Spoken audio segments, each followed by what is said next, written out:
Welcome to Stories of Matt Toon, the podcast where the quiet roads and corn-lined horizons of central Illinois come to life. Here, in this small town, shaped by hard work, faded storefronts, and generations of family roots, history isn't something in a textbook. It's something people still live every day. In each episode, we sit down with local historians, lifelong residents, and Toonies whose lives have been shaped by Matt Toon's past and present. These are the stories that built the town, told by the people who keep them alive today. So, pull up a chair and join us in talking about anything and everything Matt Toon.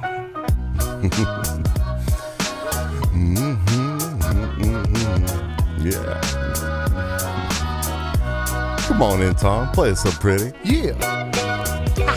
Ooh, I like that.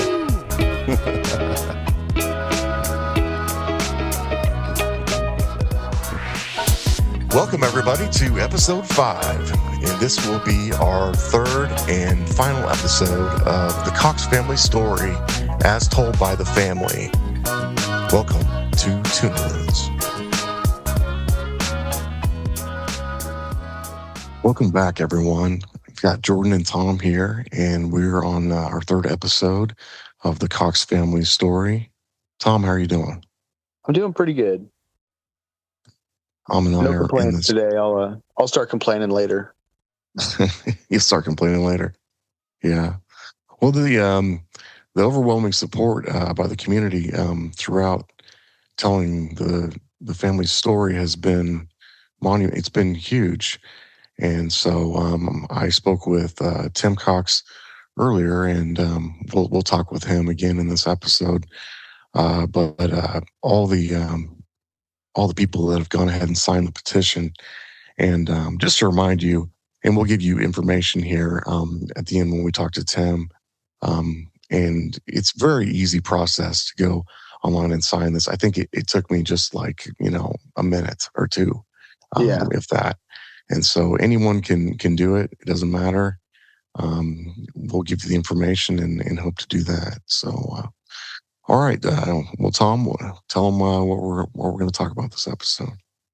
We're kind of finishing the timeline, so we're going to start with talking with the neighbor who heard the shots the day that it happened, and then we're going to talk about the escape as far as the route that he took from the farm into town, and then into town into Top Boy, where we did have a person we were going to talk to, but they've ended up having some emergencies. It's not quite going to fit our schedule, but the story will go on.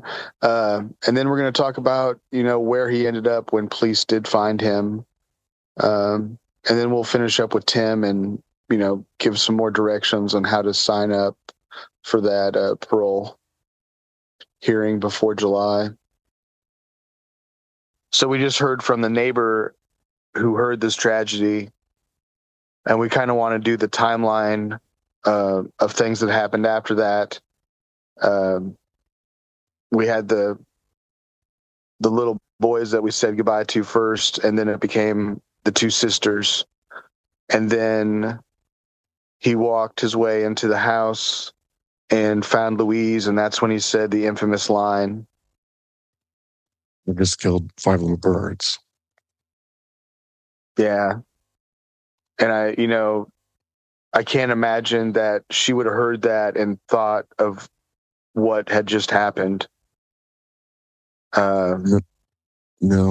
And, when he got back to the house, he, from what I understand, and we'll clear this up with Tim as well, is that he wanted to go upstairs and go after, Louise's sister while she was up there, and ended up not going. They didn't want him going up there for whatever reason, but and then also kind of seemed to be coaxing Louise out. And we don't know I still don't get the sense that he obviously had this plan. Everything, bags are packed. We're going up to Canada. Some have kind of wondered, just in what transpired after the fact. But it begs the question. Timeline. What that we do know is that when Marie arrived with the girls, with Patty who had been burned, that's when he got the ride. So, I mean, really up to that point, he probably was still in the psychosis of sort, like maybe figuring out a way to lure whoever was around to That's what death. I mean. Yeah. I mean, if when he was trying to get Louise to come out, whether he just wanted her to see what he had done or whether or not he was going to shoot her to be. I mean, if you go back to the diary, I think that he had really planned on killing all of them. And that didn't happen on Christmas. He was there on Christmas and they were all together. But this, for whatever reason, was the day. And as we know, Tim were out on the river earlier while Fuller had the gun. And for whatever reason, he didn't shoot him, possibly because he was waiting for everyone to be together, as they were kind of later. So we're going to talk with, speaking of Patty, we are going to now talk with Savannah McClain, who is Patty's granddaughter. And so here we go with our interview with Savannah. We can hear you. Perfect. All right. Cool. Hey, thanks for joining us. And thanks for sending your notes too. That's been helpful. Perfect. And so we are going to get started here in a little bit. Okay, everyone. Today we are joined by Savannah McClain, who is Patty, who was the one who burned her blouse the day of the murders. It's her granddaughter. Savannah, first off, thank you for putting that all, some of the notes together for us. And, once I read through it, one thing that really stood out to me was that this story didn't stop in 1968 for your family. It just kept moving throughout the generations. Mm-hmm. It sure did. So, before we get into the history itself, what's it been like growing up inside the shadow of something like this? I mean, it obviously carried over the years, from my grandma, Patty, her daughter, my mom, Lisa. She dealt with it growing up, lived with it. It just kind of makes your childhood less innocent. My mom actually said it best whenever she said, growing up, realizing that monsters aren't just under your bed, they're also human beings. They look like you and me. And that's exactly what we've lived with our whole lives, is understanding what a monster really is and what kind of terrible things they can do. Right. And in this case, a unforeseeable monster that was let in to the house without any warning signs. Absolutely. Yeah. Now this was openly talked about, obviously, growing up. Yes, sir, it was. Yes. Well, how old were you, do you think, when you first kind of realized the tragic circumstances that had befell your family? Shoot. I don't remember a time that I didn't know about it, honestly. It's always been very open and very frank. My great-grandpa Cox, he and my great-grandma, they were obviously still alive my younger childhood, and they were very, very passionate, very loving, very just open-armed to everybody that came around, and very open to all of us grandkids, great grandkids, they just loved everyone. So but they made it very clear that they loved my aunts and uncles as well, and that never disappeared. So they just put us in that category as far as knowing the truth, knowing what happened, and living by keeping Fuller where he needs to be. It seems to me that the case has never landed anywhere it could fully rest. Sure. And, obviously that's why we're still talking about it today. And we are trying to point people in the right direction, which we'll get into here in a little bit. Now, you've been kind of a little bit of a family historian yourself. Yes. And I know that you've written parole letters along with, Anita and a lot of your other family members. And you actually have attended one of these parole hearings. Is that right? I did. I believe it was 2014. I was actually pregnant with my youngest daughter. Her birthday's in July. And that was one that we went to the physical prison. And we had to walk all the way to the very back of the prison to go to this parole room, which is in itself unsafe. However, going through that even at that point and attending something like that and being scared that he was right around the corner, because that's always been said, there were times whenever my family would go to the parole hearings and they didn't realize it, but they had walked right past Fuller. And it's scary. It's a scary thought.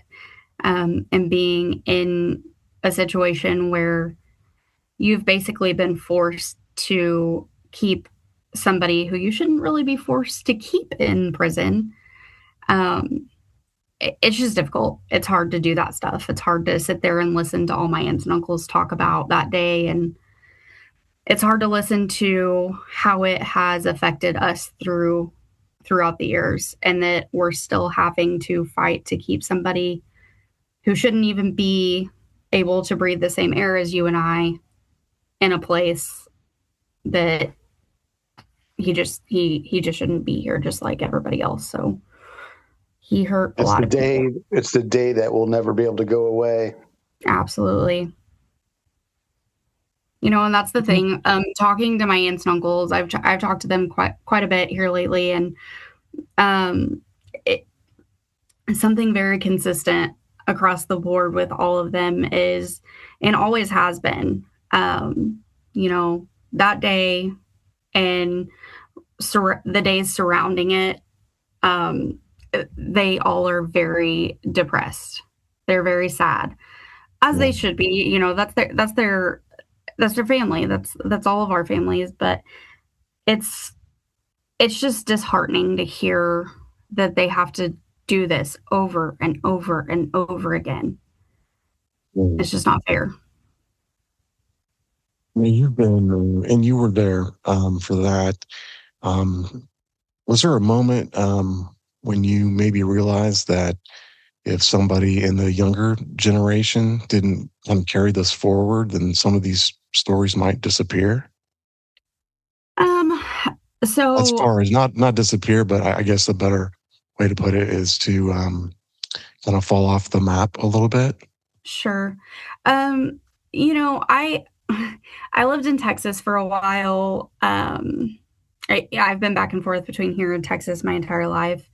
And of course, I've known the story my whole life, but thinking about it and also being very active in my current place of residence, it's evident that a lot of people did know about it, but it's also evident that some people didn't. But I can tell you that as long as I'm living and breathing, if he's also living and breathing the same air as me, he won't stand a chance. Well, and Tim's told me as much too. Yeah. Wow. Let's back up just a little bit here. Just from what you had kind of sent me, can you kind of run through the family again, and who is still living? Sure, of course. So Grandma and Grandpa Cox, they, they got married after previous relationships. Grandma passed away in August of 2006. And Grandpa, he passed away in June of 2010.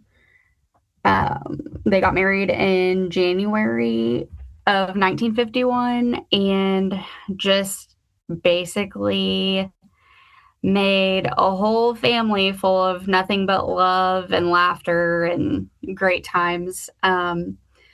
Obviously, Uncle Louie, Aunt Teresa, Aunt Kathy, Uncle Gary, and Kenny, they all were killed.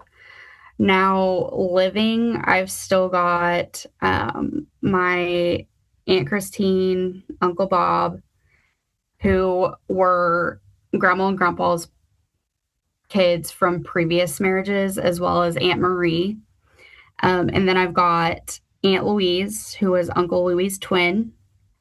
Uncle Tim, of course, we've all talked to Uncle Tim. My Grandma Patty. My Aunt Billy, who would like everyone to stop calling her Billy Colleen. She cannot stand that. I love it, but she does not like it. And then, those are the kids that are actually still living. Okay.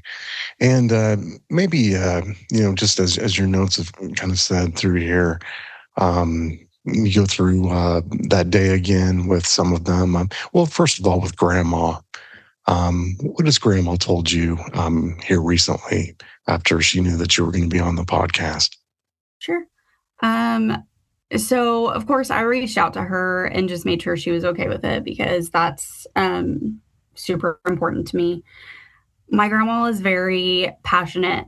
She is a very passionate woman, and she's been very passionate her entire life, which is probably why I'm so passionate. The apple didn't fall far from the tree on that one. But my grandma, I've watched her suffer with this her entire life. Her entire life that I've been here, obviously. But Grandma it's weird to call her Grandma. Mammal. I call her Mammal. She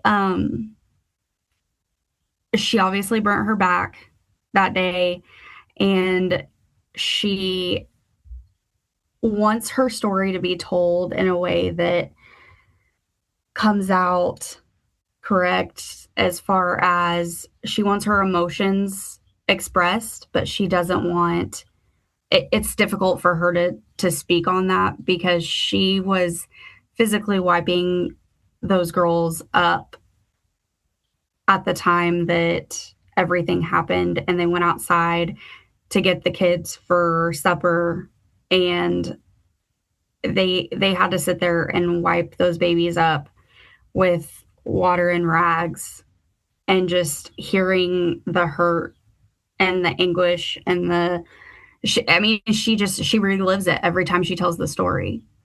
And it pains me that it pains her. Well, Patty is, if I remember right, she is how old? Let's see.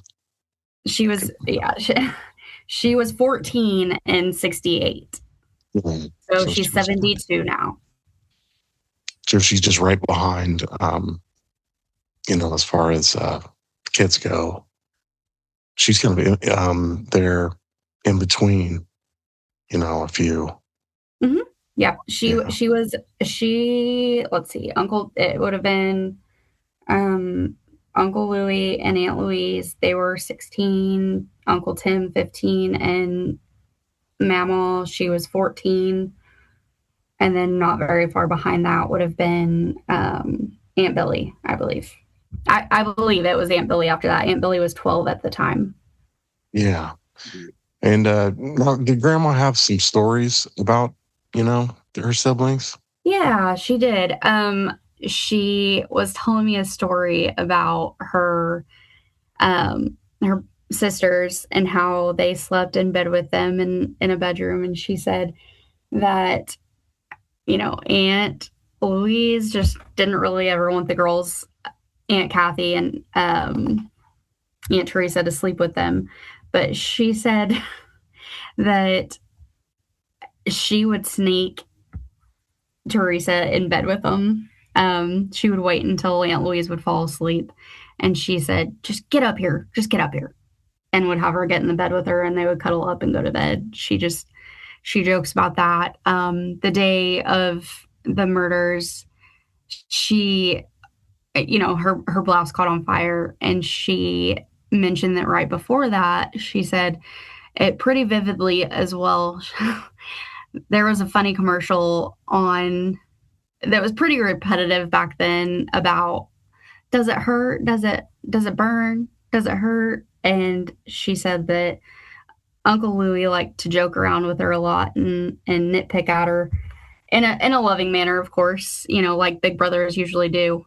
And she said that he was just joking around with her about it burning and if it hurt, and she couldn't stop laughing, but they were about to go to the hospital. So it was just a big thing. And those moments that she had talked about and the moments that my aunts and uncles talked about are moments that I think are important to remember because they're good and they're happy. And she just, those are the pieces that make me happy for her. Everything, of course, centered around the five, kids. But I think a lot of people do forget that this was just a huge family full of love. And so, yeah, those are things that we want to talk about. And she said that Louis was the popular one, right? She did. She said that he was quite popular with the ladies, that they really liked him quite a bit, and that it wasn't any hardship on him to make another girl smitten over him, I guess. No, yeah, that's amazing. Yeah. It's good to hear the positives, Oh yeah, yeah. We've been able to hear some of those stories, which are great. That I think a lot of people haven't heard, and so those are good family treasures to keep with you guys. And thank you so much for sharing them with us. Now, being from another generation here, tell us why you're back. To keep this story, to kind of carry the torch, so to speak. So the case obviously hasn't stopped harming our family. And that's through the entire family, all the way down to my kids. So the biggest thing that I'm trying to get people to understand, and to write the letters to the parole board and to sign the petition and really keep somebody gone that needs to be gone. Nobody lives or grows up not feeling this and the way that it has impacted our family. And I just want to be a voice for all of them. And I want to make sure that the person who did this stays where he needs to be. It's caused generations of hurt and anguish and discomfort in my family. And I just want to make sure that I do my part to be a voice for all of them. Thank you so much for doing that. I know that Anita had kind of said as much, say, she's glad that you're doing this, and then it'll trickle down, and the stories, the good, as well as the bad, gets, shared. So, and did Anita share some other things with you too? She did. Anita, whenever I talk to Anita, she's so sweet. She actually, her dad, Ralph, was my Grandpa Cox's brother. Anita had a little brother. I think it was her little brother, I believe. He had a medical condition and he actually had to be in a home. Her carrying the weight of what this did to their whole family, plus her brother, the whole thing hurt everybody. She also shared with me that my grandma Cox, Aunt Pauline my grandma Cox had my Aunt Pauline, go to the high school in Mattoon and recruit pallbearers to carry the caskets. And going through that at such a young age and having to deal with that, plus not being able, she didn't get to go to the funeral due to her being so young, and her parents didn't believe that was appropriate. She should be there. To, sure. Yeah. So, yeah.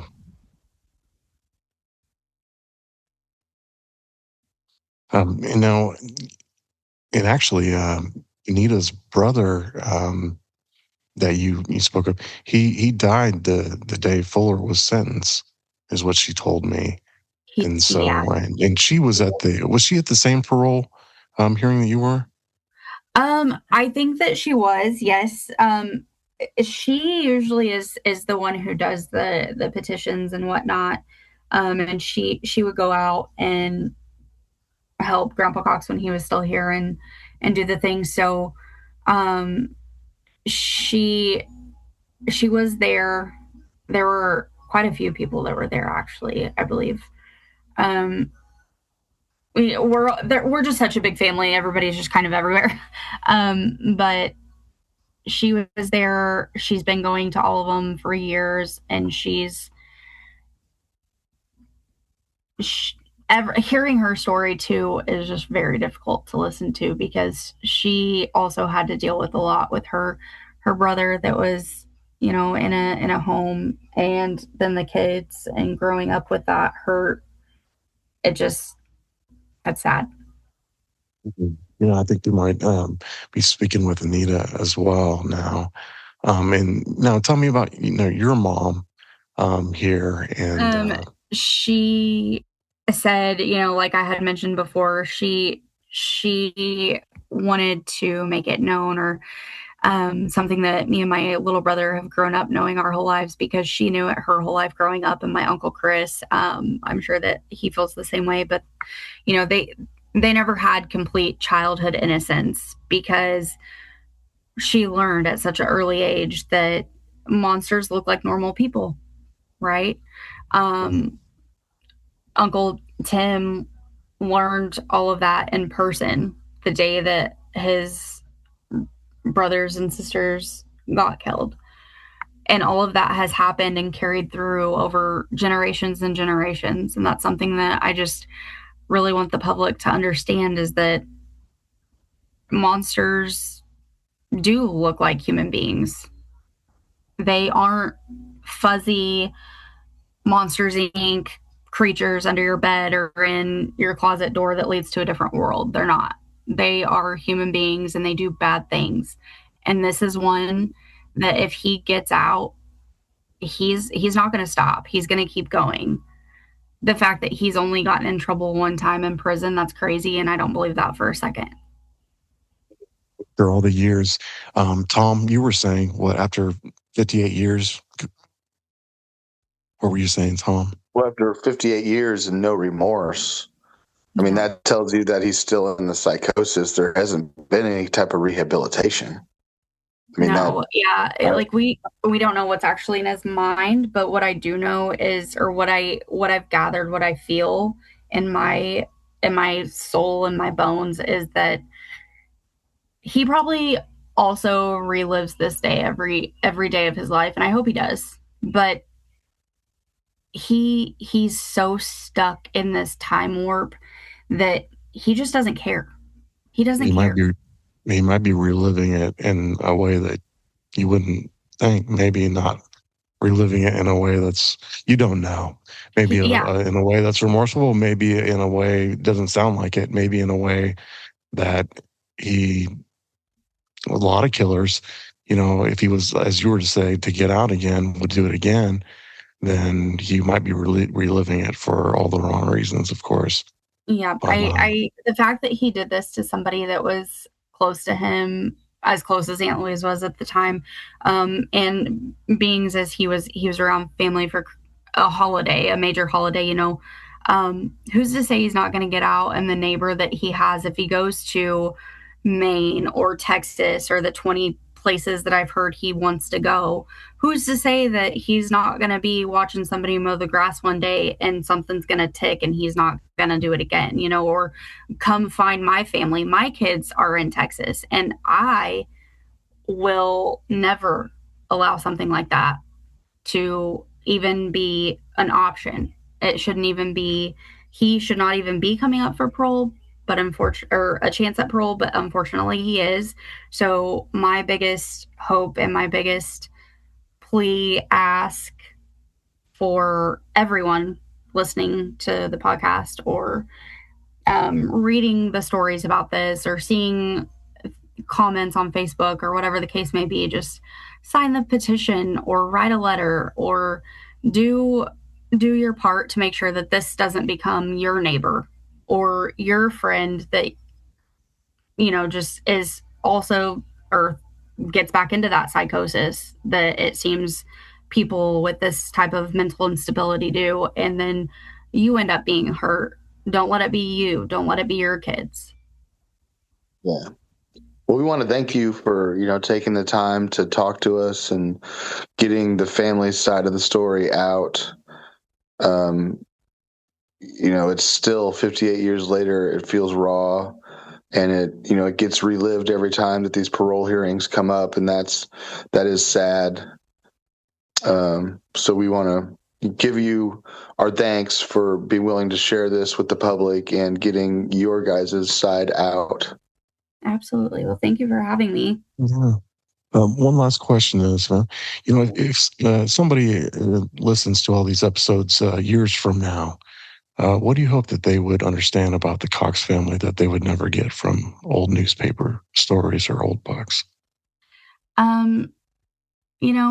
My family growing up, they've always been so loving and so caring, and hearing, some of the things that have been said over the years or just what have you, that isn't the family that I grew up with. That's not my grandma and grandpa Cox. They were not whatever everybody has made them out to be, or that some people did. My family is loving.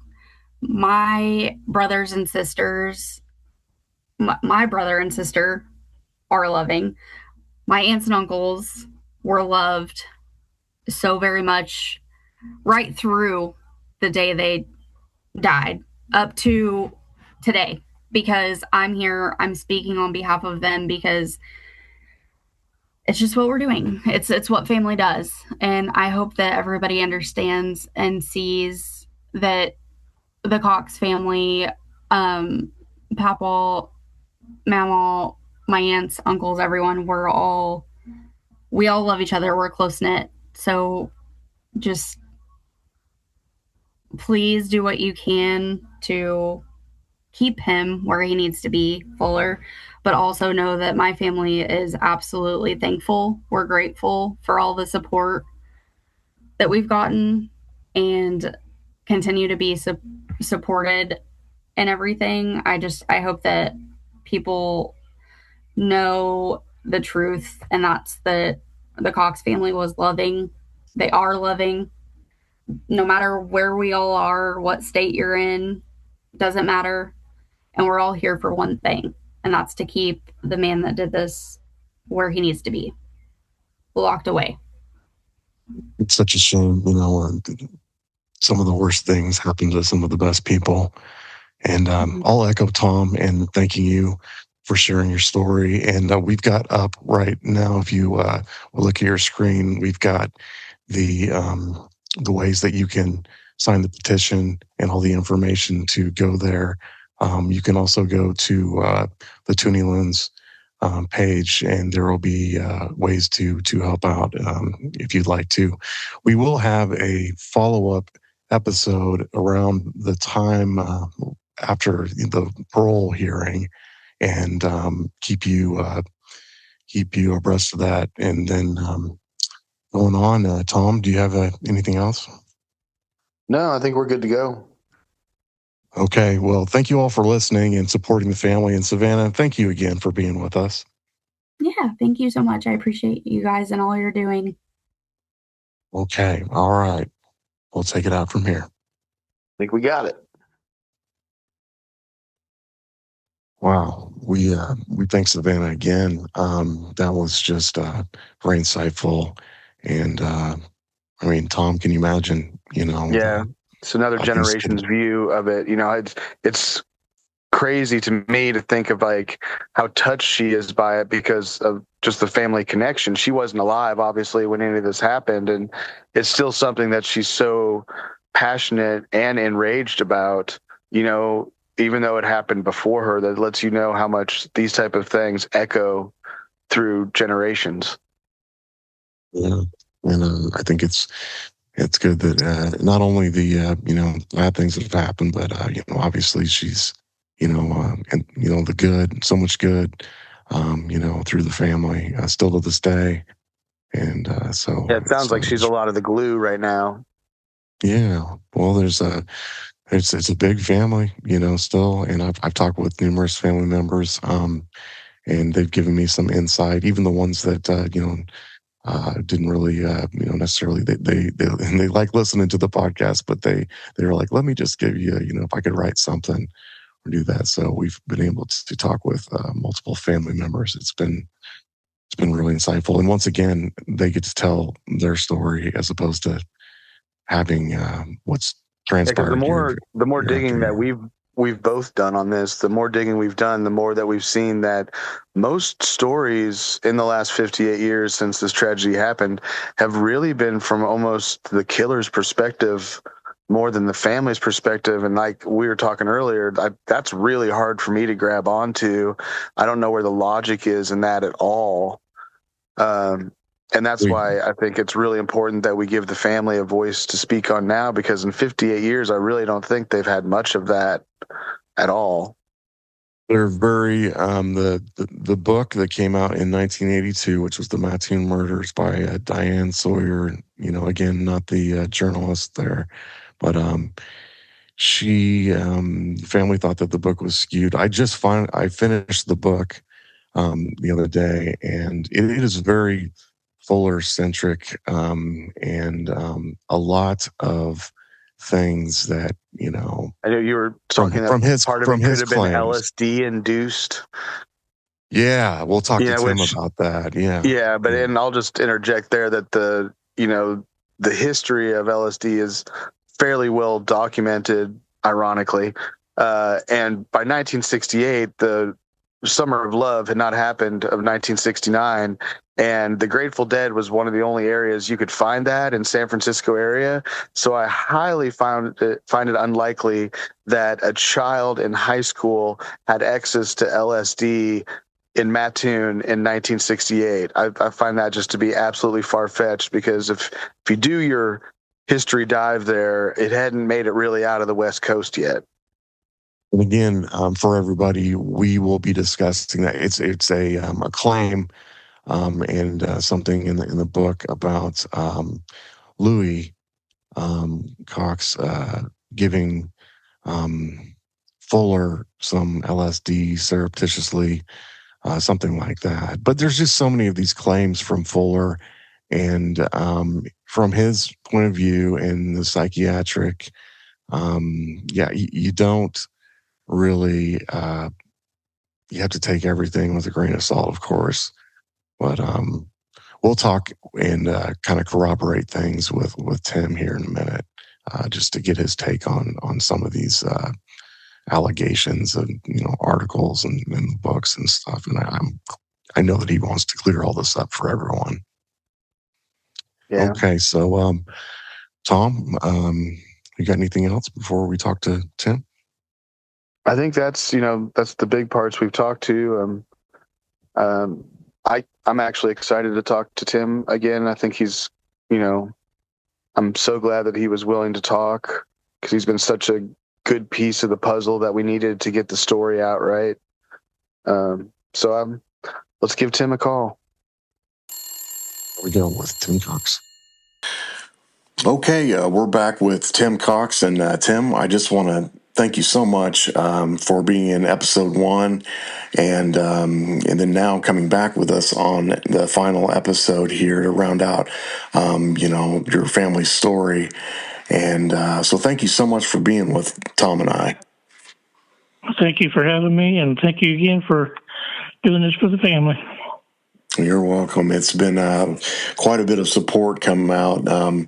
Now, you were telling me earlier, how many people have signed the petition so far? Well, the last I heard, which is about a week and a half ago, over 4,500 signatures. Oh, wow. That's amazing. Yeah.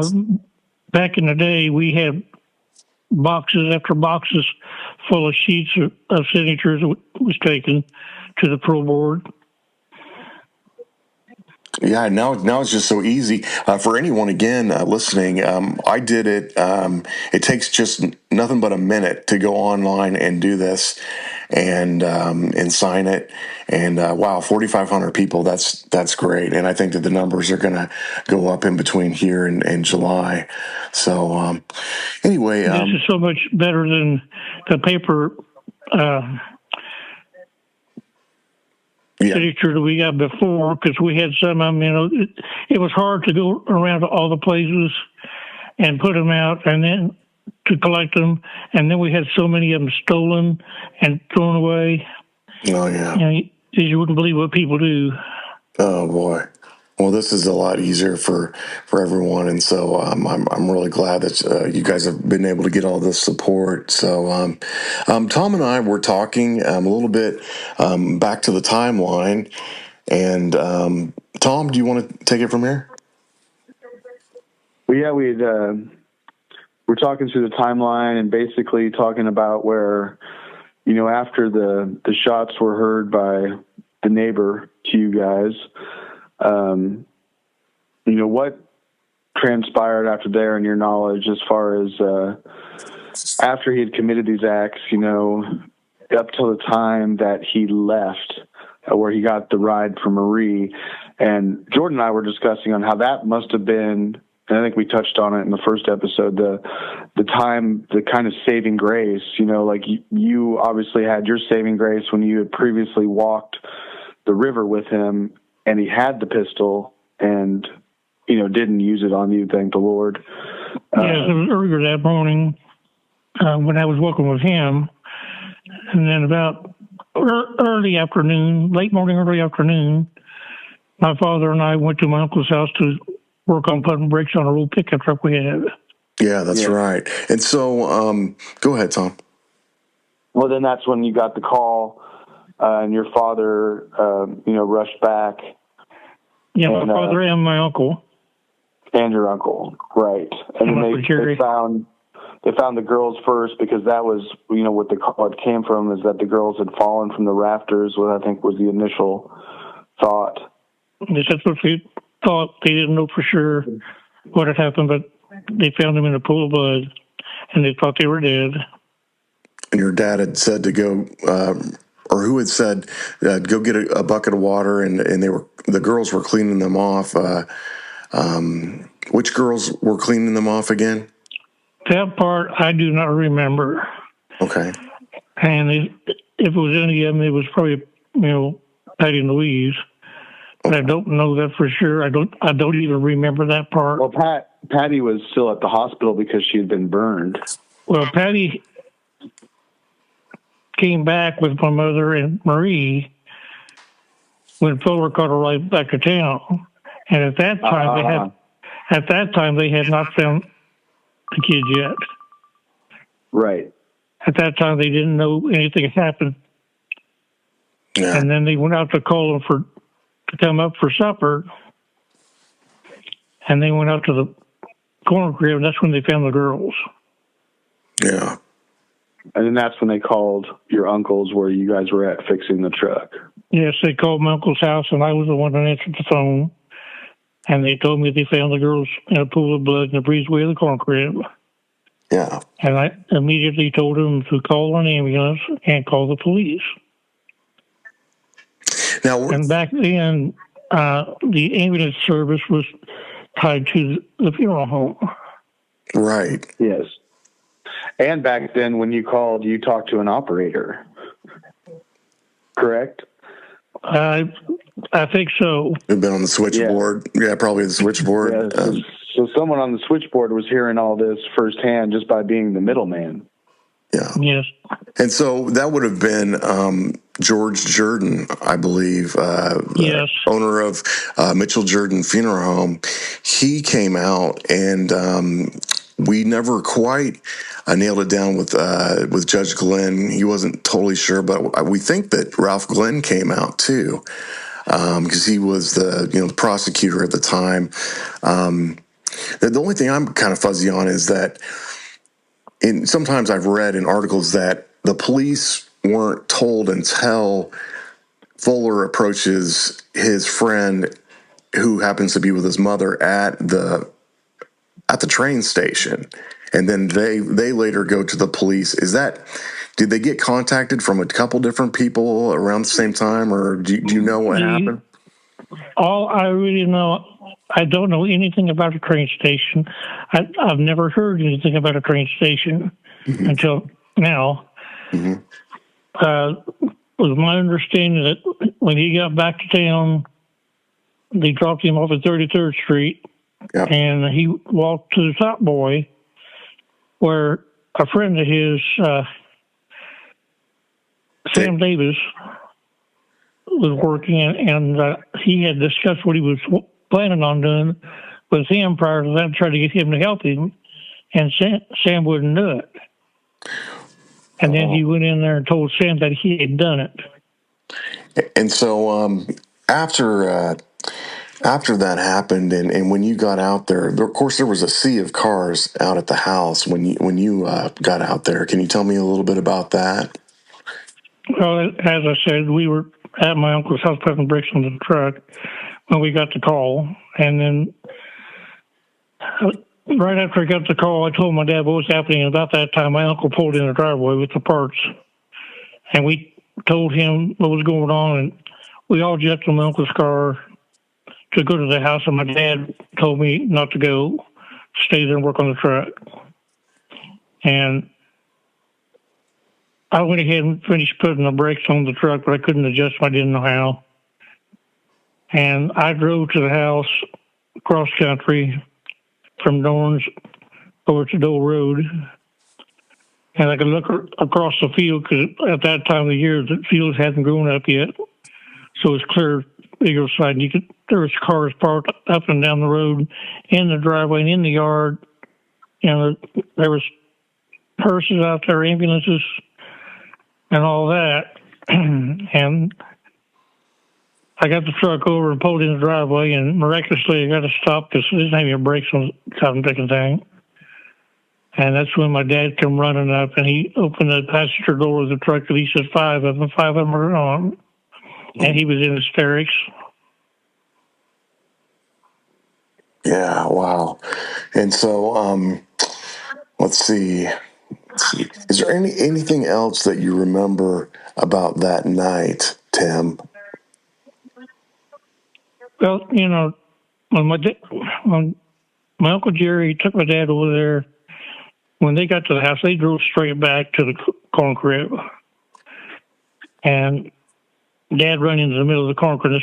He went out there and saw the girls, and like I said in the first part of this, he picked them up, was holding them, and they were cold.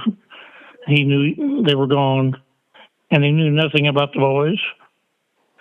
Dad walked out to the end of the corn crib and started hollering for my brothers because generally they went down to the river fishing and stuff. Yeah. And he was standing there and yelling for the boys to come home. You know, something terrible has happened. Please come home. And all the time they rolled down his feet. Yeah. And then later that evening, after I got there and everything, the police were asking about our guns. So we didn't even know that they'd been shot at that time. Yeah. We knew they'd been murdered, but we didn't know how. And they started asking about our guns. Well, all we had was shotguns. And we always had them hanging on your gun rack, you know, in the living room at that time and all that. And they wanted to see them, so we showed them to them and everything. And then, of course, everything drug out late in the night. And then later that night, after the police and everybody left, we went to my Aunt Pauline's. And that's where we stayed till a week or so after the funerals. We stayed out there with them. Yeah. And now it probably didn't take long, did it, to really, after the police got out there, to really figure out who did this, did it?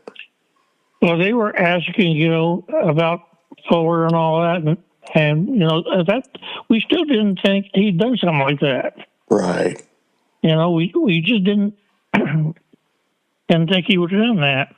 But anyhow, we told the police that he was out there, and he rode back to town with Marie. So I guess they started looking for him, and then, of course, they caught him the next morning. And in Charleston, in front of Eastern Illinois University. Yeah, 4th and Lincoln, I think, is where they pick him up at. And they had 100 different lawmen after him, right?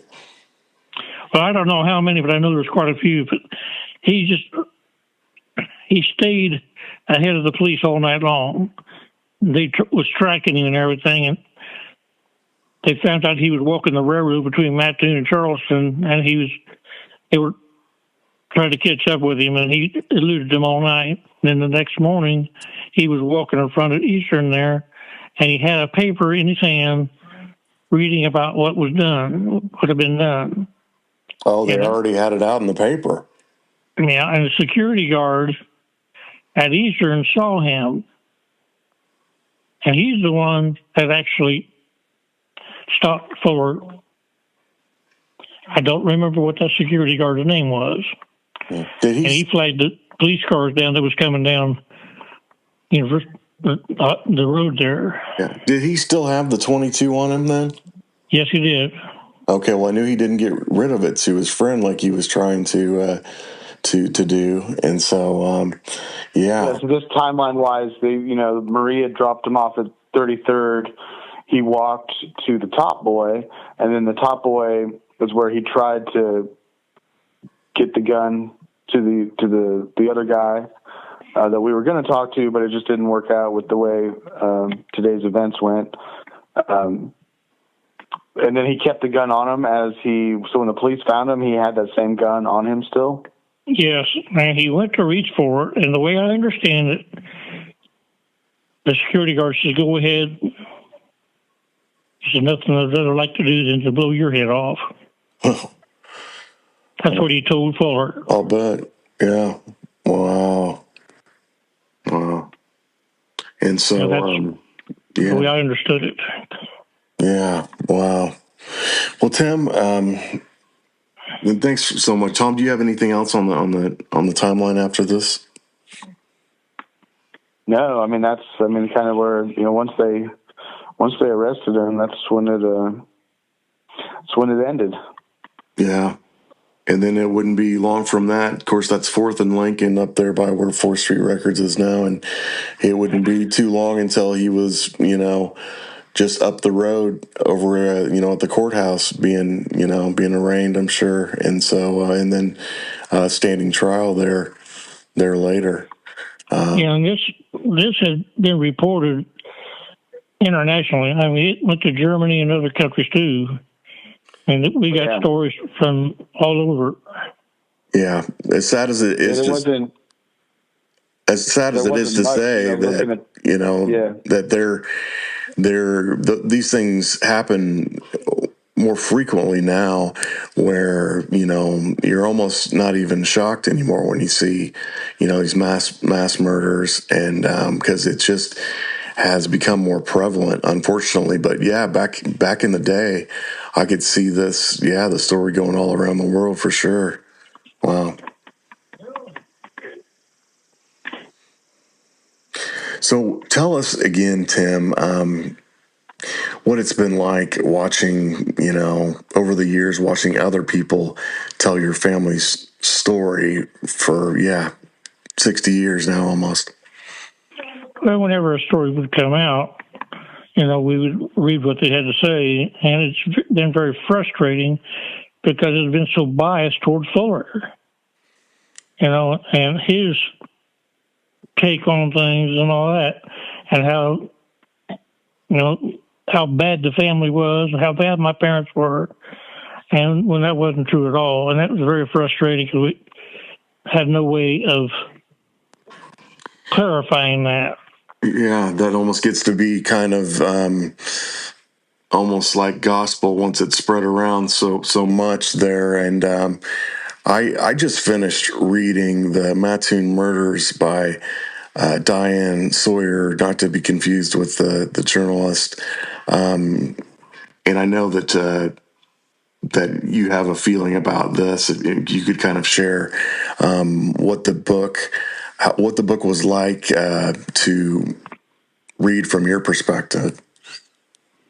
Well, like I said, there were so many untruths in it, and it was so slanted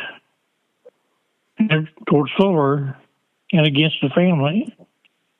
And not only was her story, but this other story, I think it's called Five Little Birds or something like that another guy had written in the past few months and put it out there. They made my dad out to be a drunk and my parents to be lazy and everything else, and that's just not the way it was. Not from anyone we've talked to, and I think you're referring to an article by Michael McClain, and yes, exactly. Both of them seem to be very Fuller centric in the sense that it's really kind of about him and through him. Kind of seems like.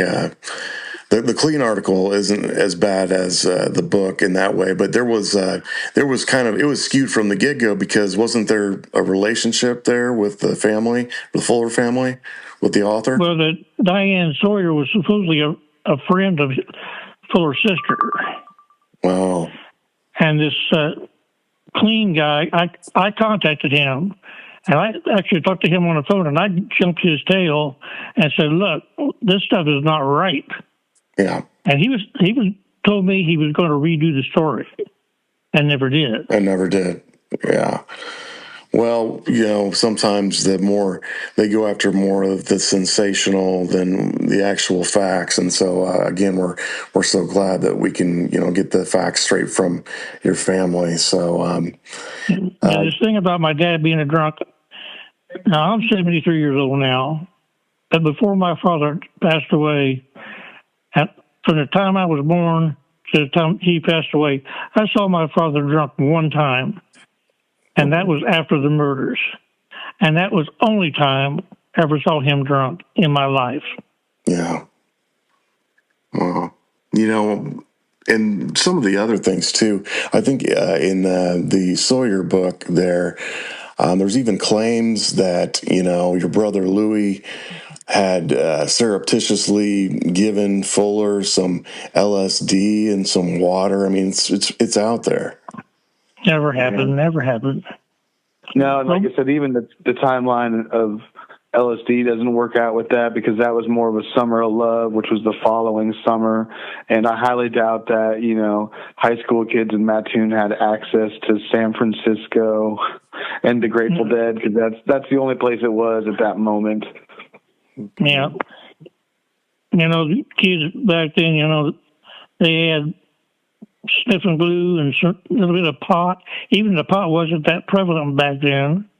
Yeah. No. Because it hadn't happened yet. It wasn't, the summer of love hadn't happened. That was, I'm in the music industry, and like if you look at the music that started happening in mid 1968, about the time these murders happened, actually, until the next summer, are some of the biggest hits that people still know today, and that's what created Summer of Love and Woodstock and hippies. And, it was a huge social change that echoed across America. And it wasn't brought in there was probably a little bit of politics and a little bit of the Vietnam War, but it was that generation coming to age. It's your generation. And it's, like I said, facts it just doesn't make sense that they're like you said, there probably wasn't much pot, if any, in Mattoon in 1968. And I highly, highly doubt that there was any, even in Illinois at that point. Yeah. Right. And that's unfortunate that, that people around town, slowly started accepting these rumors and speculations as fact over the years, and then they go and tell people, and the stories about Louise and everything that never were true. Right. They wanted to say that Louise and just sickening what people will believe. Yeah, they wanted to say that Louise, had he and her had planned it, and they were going to go right off into the sunset. Or actually, I think that they were allegedly going to go to Canada, or he was talking about escaping to Canada. But I mean, there was just no plan in place. He had no car. He had no. She did not go with him. There was no bags packed. There was anything like that. He did. Now, do I get this right here, Tim? Did he try to coax her out to maybe see what had happened, or to maybe? No. Okay, he didn't. She stayed in. Yes. Okay. Like I said, nobody knew that this had even happened. Yeah. Until after he had left, and then later that evening they went to call him in for dinner, and that's when they found the girls. They went up to the corn crib and found them out there. I wonder what he said to Louise whenever Marie shows up. If he just says bye or see you later, or what he says. Did Louise ever say anything about that? The only thing I know of was when she pulled in the drive, Marie and her neighbor, when they pulled in the drive, it was like he got cold feet because he started upstairs to go after my sister Billy. Yes. And then when they pulled in the driveway, he turned around and walked out and got her right back to town with them. And I don't know if anything was said. It makes me, does it make you wonder if maybe they've been gone longer? If your sister and Louise might have both. I don't know.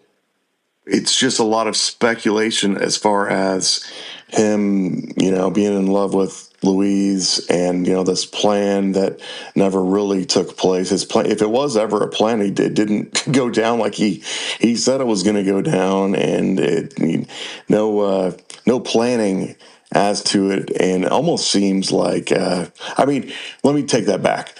Premeditation, yes, but as far as a solid plan to escape and go somewhere with Louise, that just doesn't hold water.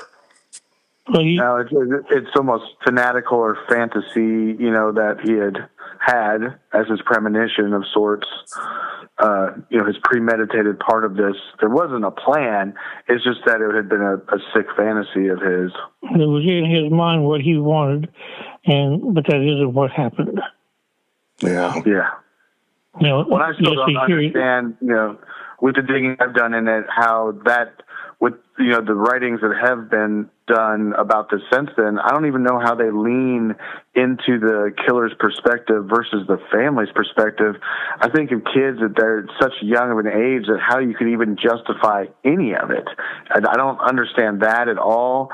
And I was talking to a cousin of mine who is, retired now, but worked homicide for the FBI. I can't name names, but he was, from his perspective of all the cases that he's worked, where, that was, you know, he thought that also when the car pulled up to give him the ride, that probably was the saving grace that stopped things. But he said that, you know, once someone has these kind of things in their head, that they fester, and it is a sickness. But by being premeditated, they can't let him go on mental, you know, because he had planned it. But as you know, Jordan's pointed out, he didn't plan it that well. Yeah, this is what he had wanted to kill the whole family except for her, including my parents. Yeah. And that would, and wonder if did he have that 22 at Christmas or not yet? I don't remember exactly when it was that he traded the shotgun for the pistol. Mm-hmm. Because that would have been a time when everybody would have been all together. It had to have maybe crossed his mind if that was the plan. But then again, you know, with a pistol like that, you've got that many people. Think about your whole family there. I mean, you know, he's going to get rushed after a minute there, has to reload. You know, the thing of it is, you know, as I told you before, he signed up as a conscientious objector when he signed up for the draft. Mm-hmm. And he goes after children, so he's a gutless wonder is what it comes down to. He picks on the kids because they can't defend themselves. Yeah. Yeah. You know, Louis was the oldest one, and he took him from behind without him knowing anything was going on. Yeah. And then he gets the four youngest ones of the family. Yeah, all the way down to Kenny at 5 years old. Yes, and his little brother was 5 years old at that time also. Yeah. Yeah. Wow. So what do the parole hearings actually do, you know, emotionally to your family after all these years? Well, it still gets everybody, you know, upset, you know, because you got to go through everything over and over again, and you got to stress to the pro board to keep him in there, you know, because what he done, there's no excuse for. Yeah. You know, no matter what went on in our lives prior to that, there's no excuse to murder 5 children or 5 people, period, let alone children. Yeah. You know, murder is inexcusable. Yeah. Wow. Well, I plan on attending the parole board hearing if I'm able to do so, and that will be on July. What's the date again, Tim? 18th. July 18th. And so I anticipate we will have a one follow-up episode, maybe just right before and right after the parole board hearing to remind people about supporting. And then also... Now, if you're going to go over there, you have to contact them ahead of time. Yes, that's what I was told. I plan on doing that. And so, and then afterwards, you know, obviously, with the outcome we're all hoping to get, hopefully, we'll kind of follow up with that too. Now, if people listen to this series, you know, 50 years from now, what do you hope they remember about your family, Tim? Well, they were decent, hardworking people, and that we were just common folk. You know, that I don't really know how to put it. You know, we were God-fearing and are God-fearing people, and we were, you know, hard-working people. Yeah. And this should have never ever happened. Yeah. Yeah. Wow. And you know, I have told the parole board in the past, and to this day I'll say the same thing. If they choose to let him out, they need to do me a favor, let us know what day, what gate, what time. Yeah. Because he does not belong on the street. Wow. And at one point in time, there was a statement made by him that if he ever got out, he would finish the job. Jeez. Yeah. And again, has had no remorse to this point. It's everyone else's Absolutely fault. none. Everyone's fault but his. Correct? Exactly. Yes. Wow, I can't imagine. Well, thank you again so much. Finally, if Louie and Teresa, and Kathy, Gary, and Kenny could somehow hear all of this today, what would you want them to know? Well, I think they are hearing it, the voices of the family, that they know that they're loved and are missed, very much missed. And, I wish we could have known what kind of people they would have been had they grown up. Yeah. Yeah. Yeah. Wow. I've often wondered, what my brothers and I'd be doing had they not been taken. Yeah. Wow. That's powerful. I can't imagine the emotions that, again, come over you every day, I'm sure. And so, I can't even go to the cemetery without breaking down. yeah. I go over there and I just can't take it. Yeah. I can't imagine. Well, thank you so much. We're going to, I'll be talking with you, Tim, anytime I'm available, as well as Tom, call or text us with anything you like. We're here to help. And so, again, we're going to put up all the information for people right here. If you look up, if you're watching this, then we've got all the information for you to go to sign the petition for the parole board hearing.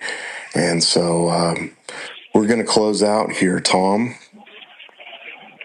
Yeah, I just want to thank you, Tim. That was good talking to you, and I'm really glad that we can get your guys' side out, because doing the digging that, Jordan and I have each done, it doesn't seem like the family story has been told even after 58 years. So we're very, very much appreciative for you reaching out to us in the beginning of this and, wanting to get the truth told. Well, I appreciate you guys doing it. Like I said at first, for the family and everything else, we do appreciate it. And finally, people hear the real story instead of, to put it bluntly, the bullshit that the people put out. Yeah. You can say that on podcasts. That's right. Tim, is there anything that we haven't covered or anything that we should, any other questions we should ask you at this point? Well, not that I could think of. You guys have pretty well done everything that I know of. Okay. I know you've talked to other people and everything else, and I don't know what all they've put on there, but I'm sure that they have told you pretty much the same thing I have. Right. Yeah. Okay. Well, again, we'll call you around the time of the hearing, and probably right beforehand, and then do a follow with you afterwards, if that'd be okay with you. That would be fine. I will not go to the hearing. I'll write a letter. I'm too far away, and we were told that the letters have as much, if not more, of an impact than being there. Yeah. That's good to know. Yes, it is. Okay. And well, there has been times when we went to the parole hearings, and Fuller would claim that he saw the family in the hallway, and we didn't even recognize him and all this garbage. Yeah. Yeah. Well, we'll. They're supposed to keep him totally away from any area that the family was going to be in. Yeah. Well, and the way I understand it now, they have the hearings in the parole board offices and not at the prison. Mm-hmm. Well, if I'm able to attend, along with I know several of your family members will be there, then yeah, of course I'll call you right afterwards if they don't first, and yeah. Well, thank you so much for being with us again, Tim, and we'll let you go for now, but we're just a phone call away if you need anything. Okay. Yes, sir. All righty. We appreciate it. All right. Thanks so much, Tim. Thank you, sir. Yeah, have a great day, and thank you. You too. Bye now. Bye. Okay, that was Tim Cox again, rounding out episode 3 there. Wow, it's just so heavy to talk. To talk with him about that. I can't imagine being in his shoes. It's crazy that 58 years later, there's not any of the family's perspective out there per se, because the more digging I did, the more I found things, as you did, Jordan, too, that was more other perspectives, other opinions, and I don't know how the family's opinion or perspective gets 58 years before it gets told. I don't understand that. I still can't grab that in the whole thing. I don't know how their story got missed. I don't understand that part of it. Well, I think it's a combination of things. I think that there were people that, again, couldn't fathom this, as I still can't fathom it, but it is a little bit more, unfortunately, commonplace today to hear about something like this. But like we just had down in New Orleans the other day. But while we were talking to him on the phone, a mass killing came up on my phone. Yeah. So that's how prevalent they are. Like literally while we're discussing a survivor of a mass murder, it comes up on my phone that there was a mass murder a state over. Yeah. It's amazing. Wait, the sensationalism to sell books or, articles or anything like that. It's, so, then they go and they're like, oh, well, it had to be that, Louis gave him LSD or, the dad did this or the family did that. Back then there was kind of a little bit of, I don't know, Tom, what do you think with the, with the history-wise? Yeah. Well, there's not a clear answer on which angle I almost, for lack of another word, the discrimination of the family.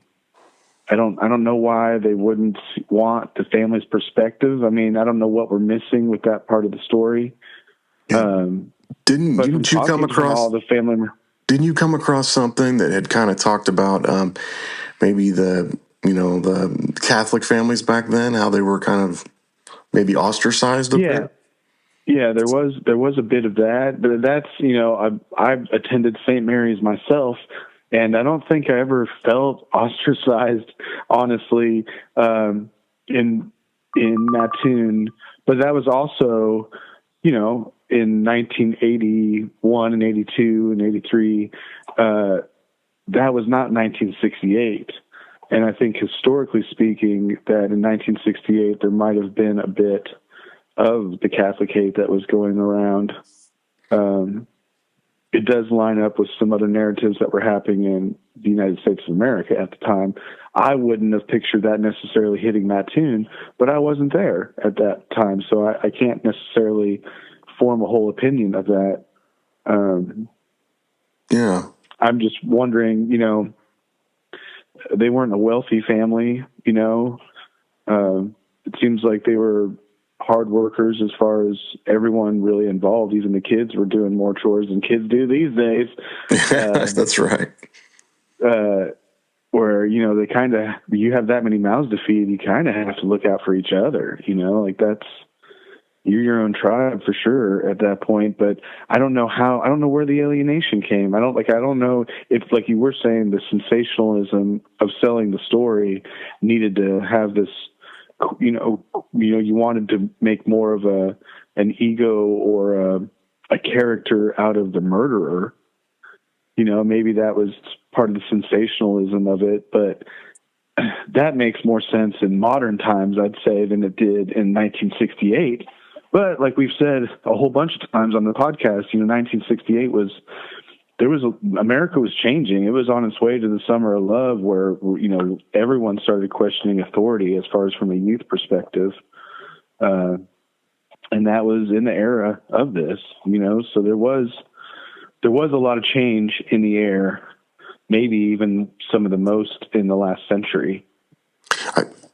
I think you just like saying Summer of Love. Yeah, I do. I like saying Summer of Love a lot. No, I agree with you. I agree with you. What was the old ad? What song is that? It's Freebird, man. Turn it up. What was those ads back then? Was it the Summer of Love? Like it was like a 3 CD set. Oh yeah, that sounds right. Wow. But Woodstock was huge though for music, and the crazy thing is that Woodstock, even though happening in the summer of 1969, August 16th, to be more specific, that helped boom the record industry for a decade to come. Yeah. So, like I said, it was a big moment in American history as far as change goes. It's just, sad that those kids didn't get to see it. Yeah. And as we discussed with Tim, there were things like this happening at all in America. Like I said, one happened while we're interviewing Tim today. That's how prevalent mass killings are in America these days. But then there wasn't even the idea of it. There had been the murderers in Chicago with the nurses. Richard Speck, Yeah, the Richard Speck murders. And that, from what looking into, was one of the earliest cases in Chicago that had a conviction. There had been some mass murders and some serial killers in Chicago that they thought, but they couldn't pin down. There's not that many cases. It sounds crazy, but even pre-1968 in Chicago, there wasn't really mass murders.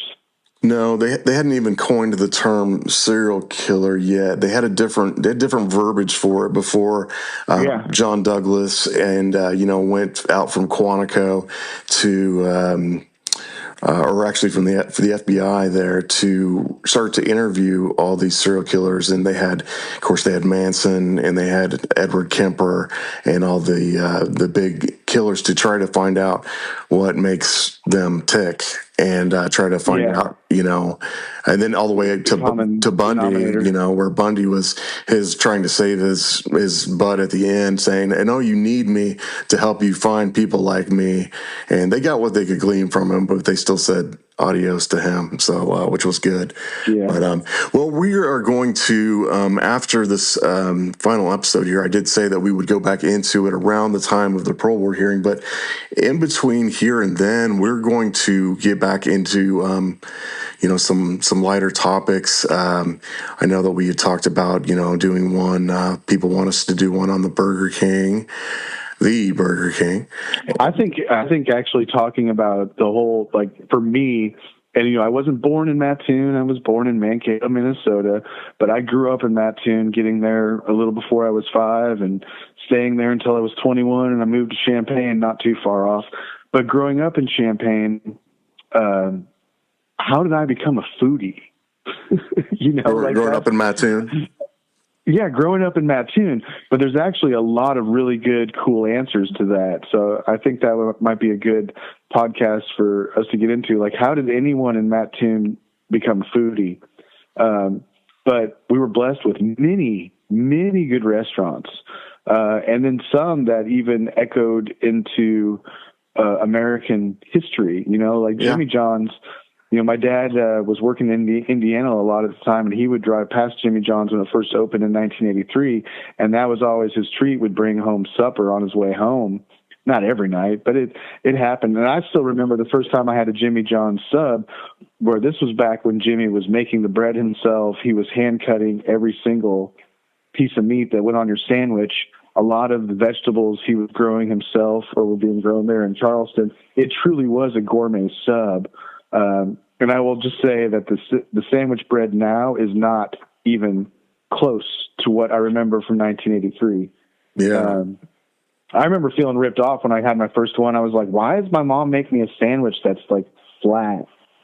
Yeah. Like, why is my sandwich not a whole loaf of bread? Like, this guy's Right. figured out. This Jimmy dude, Yeah, he gives you a whole loaf of bread. She's skimping on the bread there. Yeah. Yeah. I was like, Mom, I don't want one of these flat bread sandwiches. Come on, man. Haven't you seen how Jimmy does it? Yeah. But that was a Coles County original, and it's crazy to think that, you can buy Jimmy John's in way too many places now. Oh, all over the United States, yeah. We'll talk about that, and I think we can talk about some Noel's Cafeteria and some of the diamonds in the rough. And we've got some insight into some family members. Driving. Yeah, we've got some insight into some family members that are wanting to talk about that as well. So that, and we've got some other episodes coming up. Always drop us suggestions to our inbox, if you'd like us to do an episode on any Mattoon topic in particular, and we'll kind of go from there. I just want to close out with this episode and say that we dedicate this 3-part series to Louie, Teresa, Kathy, Gary, and Kenny Cox. And we are praying that we can get the support to help the family through this difficult time. And with that being said, Tom? I'll throw in an amen. Okay, well, amen to that. And so we'll let you go for now. Thank you all for listening to Toonie Loons, and we will be back with you here in a few weeks.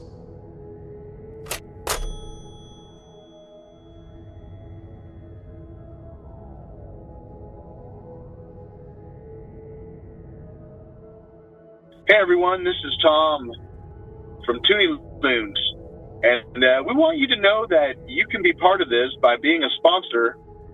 You can either sponsor a whole episode or you can sponsor half an episode. We're wanting to get the stories of Mattoon that you know and that we know out to the audience.